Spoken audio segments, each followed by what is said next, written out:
You ever see a man hold hope like it's made of paper? That was Mason Carter in row 17A. A broke single dad with sneakers too old and a daughter too sick.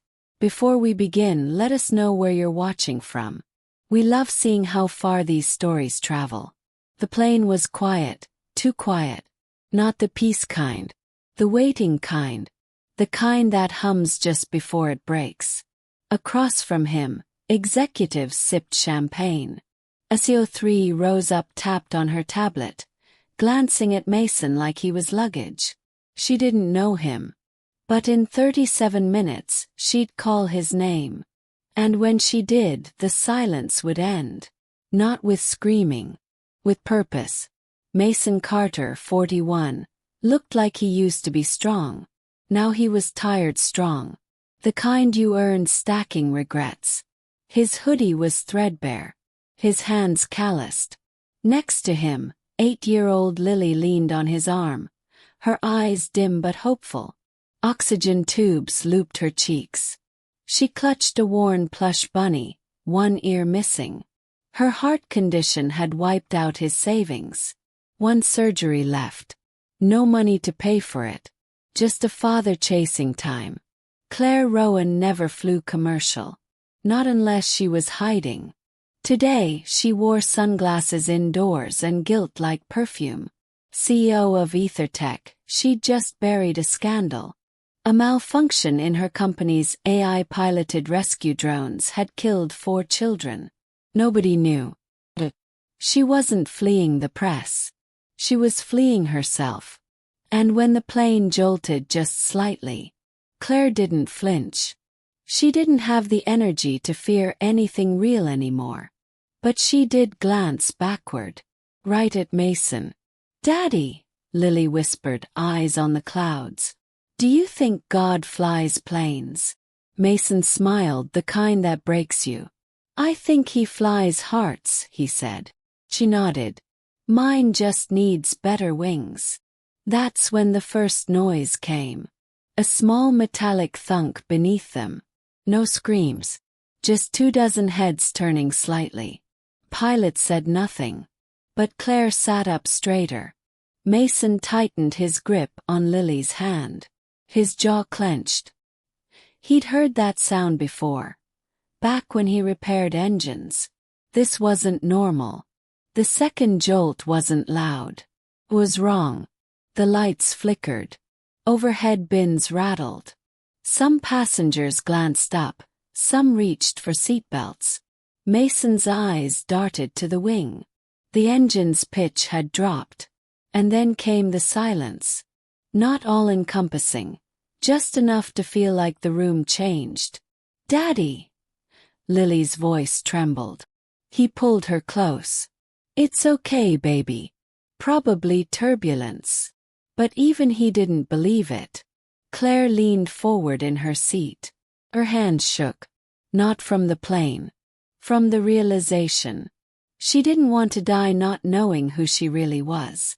Suddenly, a voice echoed down the aisle. Calm, urgent. "Is there a Mason Carter on board?" Heads turned. Mason froze. Flight attendant Sandra stood stiffly by row 17. "Mason Carter, please. Captain needs you. Now." Claire blinked. Mason. The man who looked like he patched drywall for a living. Whispers rose. A businessman scoffed. "You sure you got the right guy?" But Sandra wasn't joking. "This is time sensitive. Sir, come with me." Lily clutched his hand. "Daddy, don't go." He looked into her eyes. Then at Sandra. And stood up. The aisle narrowed as Mason walked forward. People stared. Some in confusion. Others in quiet panic. He passed Claire. For a split second their eyes met. She saw it then. Not weakness. Not poverty. But readiness. The cockpit door opened. Inside, Captain Ramirez looked pale. "We've lost the right engine. Electrical's acting up. I need someone who understands mechanics." Mason blinked. "I'm not a pilot." You used to be an aviation tech for Belford Air, right? Mason nodded slowly. That was a lifetime ago. But somehow they knew. The captain led Mason to a panel behind the co-pilot's seat. Wires. Switches. A warning light blinking red. This system's failing. We can't reboot midair without frying nav. Mason stared. His brain woke up like muscle memory. Bypass the relay using manual isolation, he muttered. Ramirez blinked. That could work. Claire watched from her seat, frozen. The man she judged was trying to save her life. Mason reached into the panel and prayed. Because the last time he tried to fix something this broken, it was his marriage. And it didn't survive. Mason's fingers moved with precision. Grease under his nails. Scars in his palms. He hadn't touched aircraft tech in 8 years. Not since he walked away from it all after Lily's diagnosis. But the instincts came back. He found the right wire. Twisted. Isolated. Grounded it against the panel. A light flickered. Then steadied. The hum returned to the right engine. He exhaled. But it wasn't relief. It was memory. Of when he still believed he could fix things. Before the hospital bills, the layoffs, the nights sleeping in a van with Lily. Now somehow his hands still knew how to hold a second chance. The cockpit buzzed back to life. Monitors stabilized. The engine roared steady. Captain Ramirez looked at Mason like he was looking at a lifeline. You just bought us time. Mason didn't smile. He just asked, can we get her home? Yeah, we can. As he walked back down the aisle, people stared. Some clapped. He ignored them. He just wanted to get back to row 17. Back to Lily.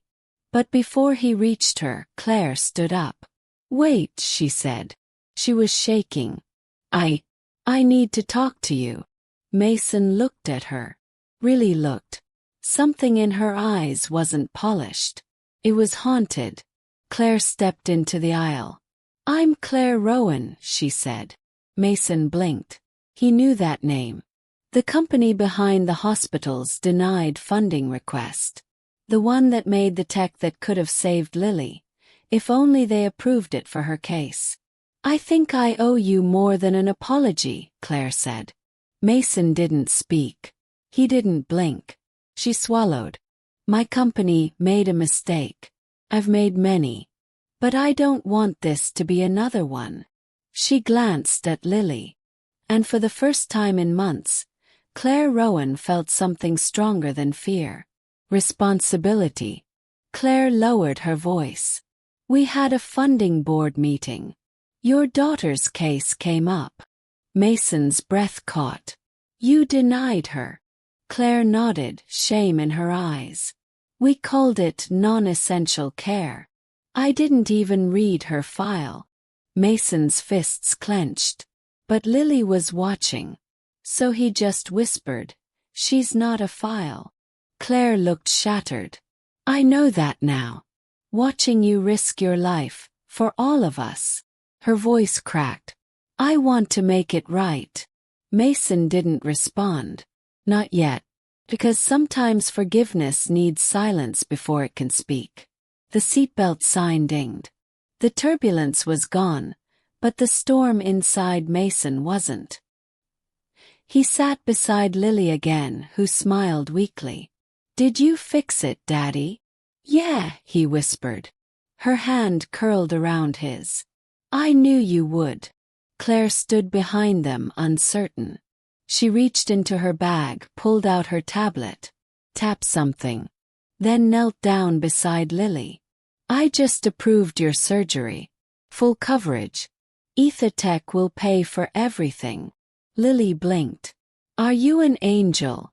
Claire almost laughed. No, sweetheart. I'm just late. Mason didn't say thank you. But his eyes did. When the wheels touched down, the cabin erupted in applause. But for Mason, the only sound he cared about Was Lily's laugh, light, giddy, the kind that sounded stronger than it had in months. He'd saved the plane. But she had saved him. Claire lingered near the gate. She wasn't rushing off to a limo. Not this time. Instead she waited. For them. "Come to the office tomorrow," she told Mason. "I want to talk about a job. You don't belong fixing faucets anymore." He looked surprised. "Why me?" Claire smiled softly. "Because when the system failed, you didn't." The news ran the story the next day. Passenger saves flight during mid-air malfunction. They mentioned Mason's name. Briefly. But they didn't mention the calloused hands. The hospital visits. The night skipping dinner so Lily could eat. They didn't mention the CEO who found her soul 30,000 feet above ground. Or the little girl whose quiet strength rewrote lives. But that's okay. The people who mattered knew. The ones on the plane. The one holding his hand. The one who finally looked in the mirror and saw more than power. She saw purpose. At the hospital weeks later, Lily giggled as nurses wheeled her into surgery. Mason kissed her forehead, whispering, "Wings, baby. They're coming." Claire waited outside the OR beside him. She didn't speak. She just sat, like someone who had finally learned how to stay. When the surgeon emerged, thumbs up, Mason collapsed in his chair. Tears came then. Not loud. A whole. Claire touched his shoulder. "You saved us. Let us save her now." Mason didn't respond. But this time, his silence wasn't heavy. It was hope breathing again. A week later, Mason stepped into Ithoteka's headquarters. Not in a suit. Just his worn jeans and hoodie. Claire met him at the elevator. "I didn't bring you here to fill a seat," she said. "I want you to lead a new program. Tech for families like yours. Ones we forgot." Mason shook his head, overwhelmed. "I'm not qualified." Claire smiled. "You're more qualified than anyone. You remember what matters." He looked at her. This woman who once wore power like armor. Now she wore humility like truth. And for the first time in years, Mason nodded. "I'll do it. But only if I can leave by 5. Claire laughed. "Deal." Spring came early that year. And with it, Lily's first day out of bed without tubes. No oxygen line. No monitors. Just her. Running clumsily through a park, hair in the wind. Mason stood at a distance, tears in his eyes. She turned, yelled back, "Daddy! Look, I'm fast now." He nodded, his throat too full to speak.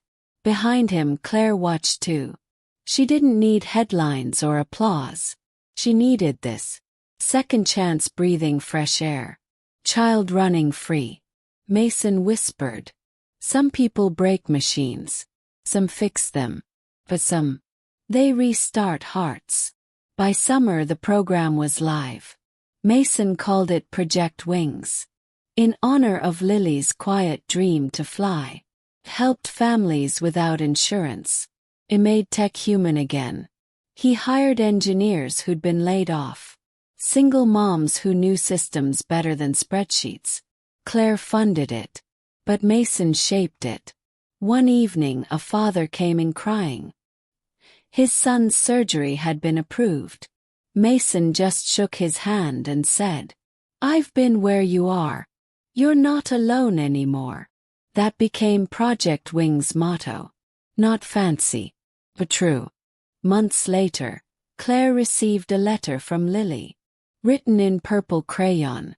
"Thank you for saving my daddy when the sky broke."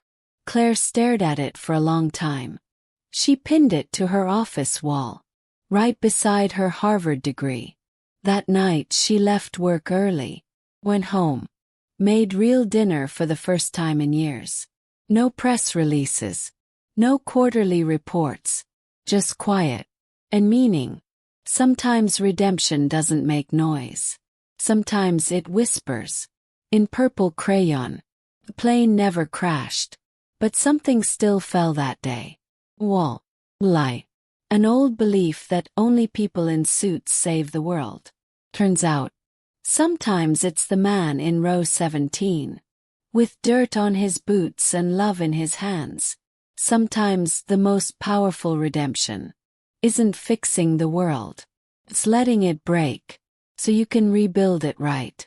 And sometimes, a little girl with a failing heart teaches everyone else how to live. That's the real story. Not what made the news, but what made them new. Maybe you've never sat in row 17. Maybe you've never fixed a failing plane or rebuilt a life from scraps. But maybe you felt tired, broken, overlooked. Maybe you've been the one holding on for someone smaller, carrying more than anyone saw. This wasn't just a flight. It was a moment that asked, when everything fails, who still stands up? And the answer wasn't in money or degrees. It was in a father's hands, child's belief, and a woman who chose to change. Too late for some, but just in time for one. Because sometimes the real miracle is not the engine restarting. It's the heart that finally does. Inspired by real people. Told for the ones still fighting quietly. Keep going. Your row is coming.